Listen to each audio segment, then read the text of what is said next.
Salut! Dans cette vidéo, je vais vous montrer comment monter cette petite alarme chinoise qui est pas mal du tout sur une Duke 790. On a des fils de différentes couleurs et voici à quoi servent ces couleurs. Donc le fil rouge c'est le plus batterie, le fil noir c'est la masse, classique. Le orange c'est le plus après contact, le jaune ce sont les clignotants.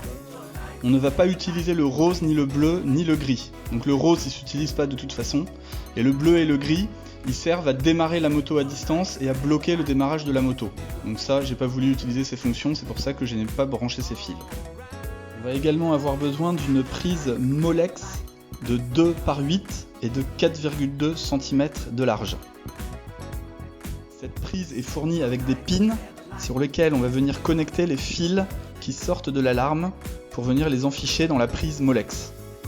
Pour connecter les fils, après les avoir dénudés, on va bien sûr les torsader et ensuite on va aller les coincer dans les petits pins. Donc les plus longs bords du pin doivent prendre le caoutchouc du fil. Alors ensuite on peut les sertir, mais comme j'ai pas de pince à sertir, moi ce que j'ai fait c'est que j'ai mis un petit coup de fer à souder pour que ça tienne impeccablement. Donc voici sur ce schéma comment les fils doivent arriver dans la prise Molex pour correspondre au câblage de la prise alarme de la Duke.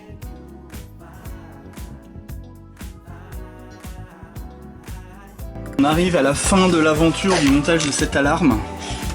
Donc surtout ne faites pas la connerie que j'ai faite, qui est de couper ce fil là. En fait moi j'ai voulu couper ce fil pour brancher la prise Molex directement. En fait faut le laisser parce que c'est des longs fils que j'ai dû ressouder ici. Donc ressouder ces fils ici et ressouder également ici pour les rebrancher sur ma prise Molex.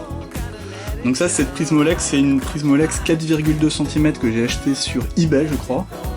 Donc elle m'a été livrée comme ça, ainsi qu'avec les petits pins qui sont à l'intérieur. Donc c'est les pins sur lesquels on vient. J'ai soudé en fait les fils pour qu'ils se tiennent bien, au lieu de les sertir et les insérer dedans. Et du coup ça nous fait une prise qui est parfaitement compatible avec la Duke, puisqu'elle se branche directement. Donc voilà, donc, je vous montre les fils, comment il faut les mettre. Donc ici on a le plus de la batterie en fait. Ici à côté on a les deux clignots. Ensuite tout au bout de cette rangée on a le plus après contact. Donc ça le plus après contact il est pas indispensable, mais en fait on a certaines fonctionnalités qui vont pas marcher si on le met pas. Et enfin en bas ici la masse. Donc voilà, donc le rouge il est là, attention avec le petit picot ici, là. Il reste également à brancher ceci. Donc ça c'est pas très compliqué à faire.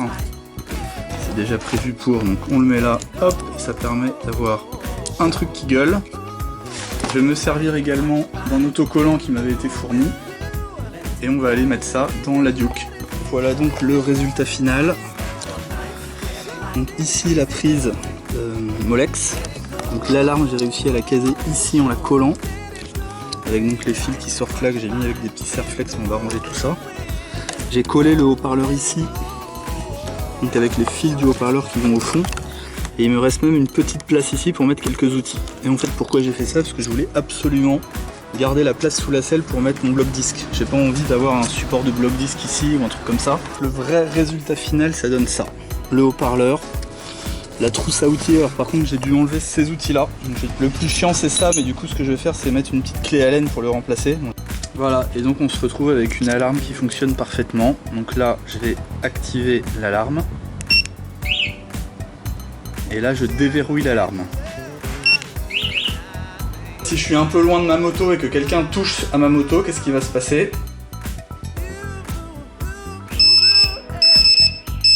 J'ai l'alarme qui sonne sur la moto et également sur mon beeper. Et ça dans un rayon à peu près de 1000 mètres, donc en fonction des obstacles. Donc l'autre fonctionnalité qui est pas mal, c'est que l'alarme s'active automatiquement, donc grâce au plus contact qu'on a branché, quand on coupe le contact. Donc là je coupe le contact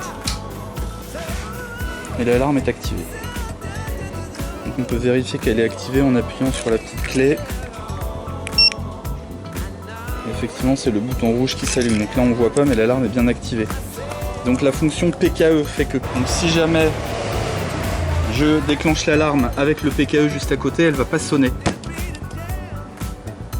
Donc en fait qu'est-ce qui se passe? L'alarme se déclenche mais avant de sonner elle vérifie est-ce qu'elle détecte la clé et si oui, dans ce cas là elle ne sonne pas. Donc ça permet de voilà, bouger sa moto en coupant le contact. Donc ça c'est le premier truc qui est pas mal.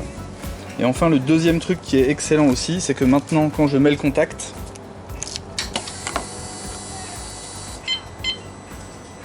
et bien au moment de la mise du contact, l'alarme vérifie est-ce que la clé PKE se trouve à proximité, donc sinon ça va sonner, et si oui, l'alarme se désactive automatiquement. Donc là effectivement on vérifie en appuyant sur la clé et le statut.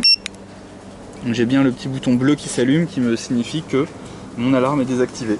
Voilà, donc du coup c'est génial parce que c'est une alarme qui s'active et qui se désactive automatiquement sans même qu'on ait besoin d'y penser. Tout ce qu'il y a à faire c'est avoir la clé PKE sur soi.